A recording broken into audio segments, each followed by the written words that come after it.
ایک نظم کے ساتھ آگے بڑھیں، اور اس کے بعد پھر جو ہے وہ آپ ناشتہ کریں، اپنی صحت کے لیے کچھ وقت نکالیں، سیر کے لیے وقت نکالیں، پھر آپ کام پہ جائیں۔ جو کام صبح سے شروع ہوتے ہیں، اللہ کے محبوب نے صبح کے کاموں میں برکت کی دعا کی ہے، میری امت کی صبحوں میں برکتیں ڈال دیں والے۔ تو یہ دوپہر تک سوئے رہنا یہ کوئی دانش مندی نہیں ہے۔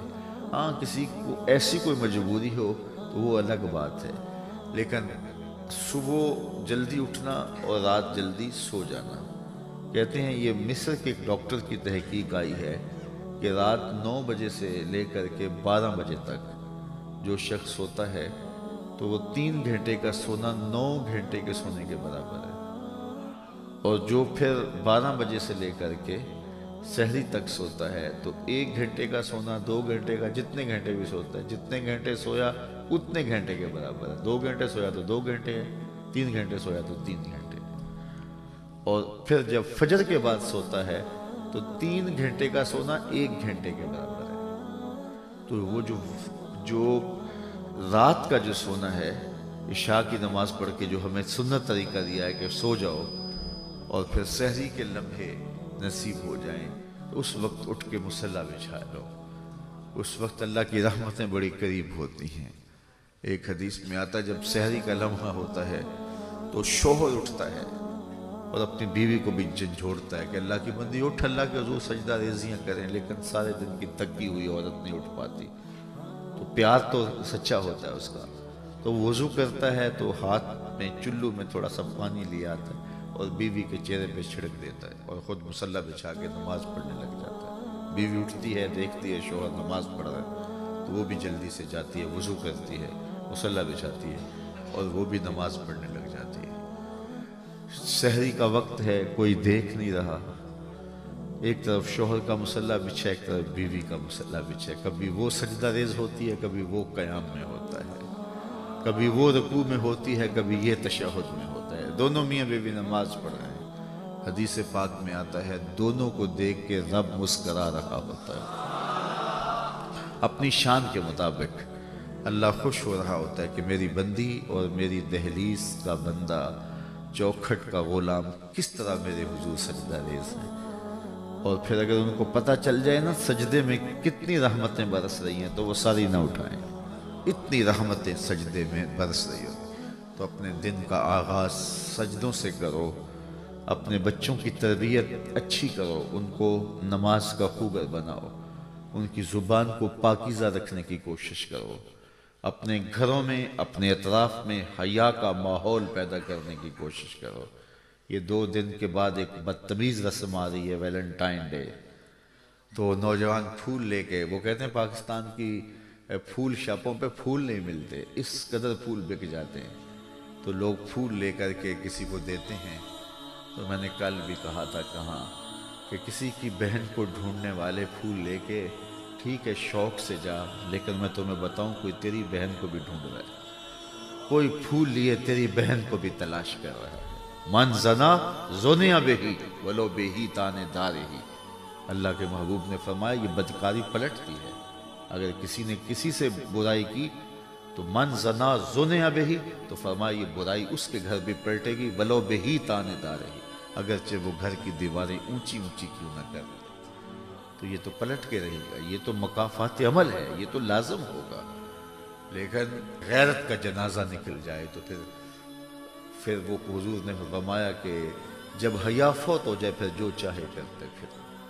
حیا مومن کی پہچان ہے، اپنی زندگیوں کو خوبصورت بناؤ، نسلوں کو قابو میں رکھو، نسلوں کو اپنے سے جدا نہ ہونے دو، 7 سال تک اپنے بچوں کو گود میں اٹھا کے رکھو، سینے سے چمٹا کے رکھو، 14 سال تک کی عمر تک غلام بنا کے رکھو، 21 سال کی عمر تک دوست بنا کے رکھو۔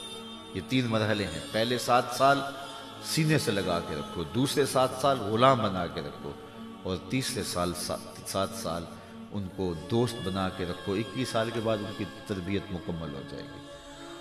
ان کو وقت دو، اپنی اولاد کے لیے وقت نکالو۔ ماں باپ آج 3 گھنٹے سوشل میڈیا پہ گزار دیتے ہیں، پہلے وہ چوپالوں اور بیٹھکوں پہ گزار دیتے تھے، چائے والے کھوکر حمام پہ گزار دیتے تھے۔ یہ آپ کی اولاد آپ سے وقت چاہتی ہے. اور میں آپ کو یہ بتاؤں کہ اولادیں سیکھتی ہیں عمل سے. ہم ان کو اس زور پہ سکھانا چاہتے ہیں کہ ہمارے بیٹے ہیں اور آپ حکم دیں گے کافی ہے.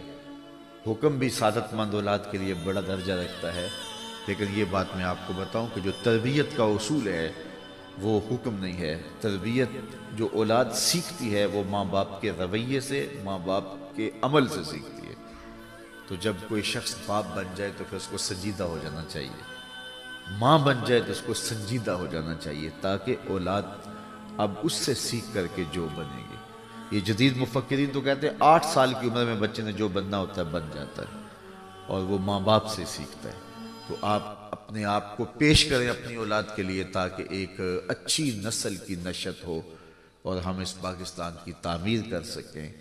یہ کچھ لوگ کہتے ہیں کہ ایسے کر لیں گے راتوں رات ہم بدل کے رکھ دیں گے، ایسے نہیں ہوتا، نہ ہوگا. یہ محنت کرنی پڑے گی، قوم کے شعور کے لیے کوشاں ہونا پڑے گا. اور میں اپنے دوستوں کو کہتا ہوں مدارس دینیہ کا قیام کریں، یہ ماڈرن ایجوکیشن کے لیے اسکول سسٹم لائیں. یہ جتنے بھی دینی ادارے ہیں ان کو یہ کام کرنا چاہیے، اور شارٹ کورسز لائے جائیں لوگوں کی، بچوں کی تربیت کے لیے. میں ایک ملک میں گیا تھا تو وہ مجھے کہنے لگے 3 دن ہمارے ساتھ چلو. تو 3 دن کیا کرنا جی، انہوں نے نوجوان بچوں کا ایک ٹرپ تیار کیا. تو وہ ان کو مختلف جو ہے وہ مقامات پہ لے کے جانا چاہے. تو مجھے کہنے لگے کہ 3 دن سیر بھی کریں گے، اور جب موقع ملے گا تو ہم ان سے بات بھی کریں گے اور دین بھی ان کو سکھا دیں گے. تو بڑی حکمت کے ساتھ اب نئی نسل میں چیزیں منتقل کرنے کا وقت ہے، اور شارٹ کورسز لائے جائیں تاکہ بچوں کو قریب کیا جائے. اور چوتھی بات میں کہوں گا کہ درس قرآن کا ضرور آغاز کیجئے. علماء کرام موجود ہیں، مساجد کے درس کا سلسلہ شروع کیجئے. اس کی برکتیں بہت ساری ہیں. قرآن خود فیض دیتا ہے، خود برکتیں دیتا ہے. میں جب فجر کے بعد درس قرآن سلسلہ شروع کیا تھا مختلف شہروں میں، تو مجھے لوگ کہتے تھے یار تو عجیب آدمی ہے، فجر کے بعد کون آئے گا؟ میں نے کہا انشاءاللہ سارے آئیں گے.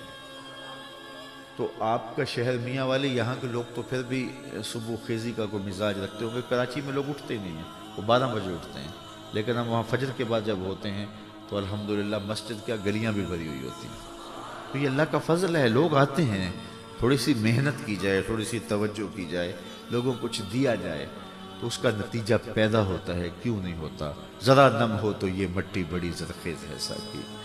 تو یہ مٹی زرخیز ہے، یہاں ضرور تخم ڈالنا چاہیے، کام کرنا چاہیے. اللہ آپ سب کو سلامت رکھے. میں آپ کے لیے یقین جانیے دل کی اتھا گہرائیوں سے دعا کرتا ہوں، اللہ آپ کو کوئی دکھ نہ پہنچے، آپ کو اپنی رحمتوں کے حصار میں اللہ رکھے، آپ کی دنیا اچھی کرے، اور سب سے زیادہ اور بڑی دعا یہ ہے کہ اللہ آپ کی آخرت بہتر کرے، صالح اور خوبصورت عمل کی توفیق دے. ہم جئیں تو اللہ کے لیے، ہم مریں تو اللہ کے لیے. مقصد زندگی ہاتھ میں آ جائے. ہم اللہ کی عبادت کے لیے پیدا کیے گئے ہیں، اس کی معرفت